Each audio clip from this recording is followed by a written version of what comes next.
It's not a lot of times you see a team play on the fence and is able to make it all the way towards the end game. A lot of times that teams will typically use that more of like... Yeah, he managed to get across early. Na'Vi a little bit preoccupied with Vengeance, taking out the rest of Tianba, who will fall there in 5th place. They can use that little lip on the roadside as well on the north edge for IWNX to transition into this one, and cannot make that full wraparound, not making it to the shack that Frozen holds. Vengeance for the rollout. Lemon in danger here, but he's in the smoke. He has the backup from Puncher as well on the off angle. Lemon goes down. Vengeance with 2 players. They've got a little bit of cover, but do they have the time to go for the res? So 2 players now only remaining for Na'Vi. It starts to get a whole lot worse for Na'Vi to get a lot of success out of this game. They had to get the chicken dinner on this one. It's all gone a bit topsy-turvy. Puncher will find Frozen. Still has that AWM in the back pocket. Wasn't capable last time. This time he might be. Oh my god! Almost lining up for it. It's a triple and a quad.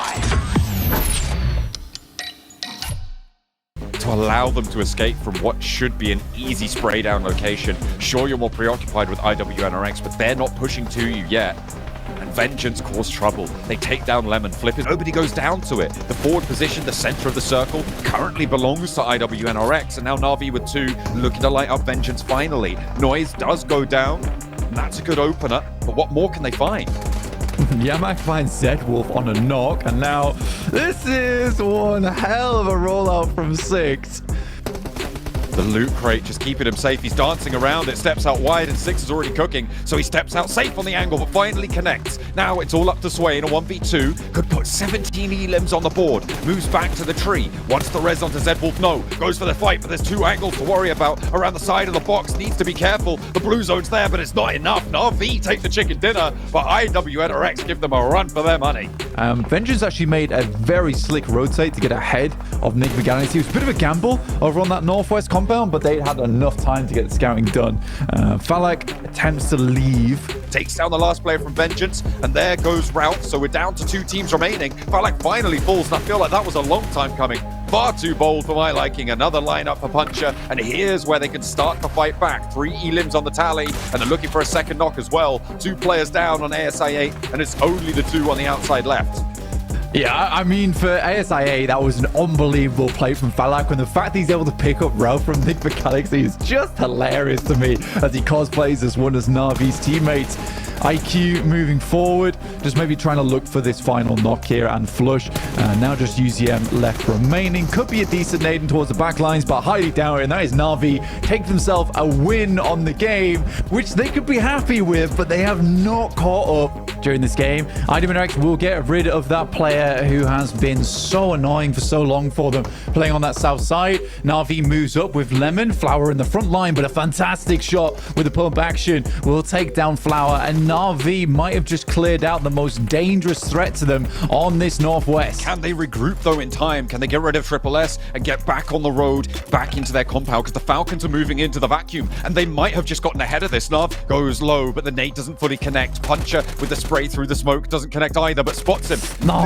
Loses Lemon in the meantime though, and now it's just 2 for Na'Vi. Furia stand in their way with 3 players out on the west side, and there is a lone Falcon. Which is 2 players that I would say are on the weaker end to both Lemon and Flip, but with Puncher, with 6 going down, Puncher forced back and trying to get this res. Zone 9 is pushing in. I don't even think it's possible at this point. Still 9 elims and a second place is not horrible. Silence is low. They can't go for this res. A lot of damage, and Kioski goes down next. Na'Vi looking to put the 11th, the 12th, and or maybe the 13th nade through on in, and the eliminations can come in thick and fast if they can find this last knock. That's what they're looking for. The spray, the nade, and it's Na'Vi to take. Not quite able to fully connect there. Maybe a res is possible, but it's only 1 player now left standing for Furia across the way. Silence trying to get Arthur's back into the mix here, but go in for the fight and take the victory. Hello? But Na'Vi sweep out. FaZe are behind them as well, and Lemon looks to find the final shutdown action, the last to go for the Falcons. I mean, I respect this from Na'Vi massively. I mean, they've made a big breakout inside the lobby. This is all the way from that central side, and you're really worried about that open range in front of you, and you don't need to go for it right now. Maybe try and work it a little bit more. They haven't pulled the trigger, and they can't go for it now. The res taking fate of IWNX into his own hands. This is a crazy push out from him. 3 points behind IWNX. If they can push ASIA out of their location by the roadside, that would be huge. You've also got Tianba who are going to be looking towards ASIA. So a difficult hold for ASIA to come on through. And the circle will choose its location soon as well. ASI8, their competitors still inside this lobby on that north side with 2. Na'Vi wants to shut them down in 4th place, giving them the least amount of placement points coming into this one, but Flip is wary.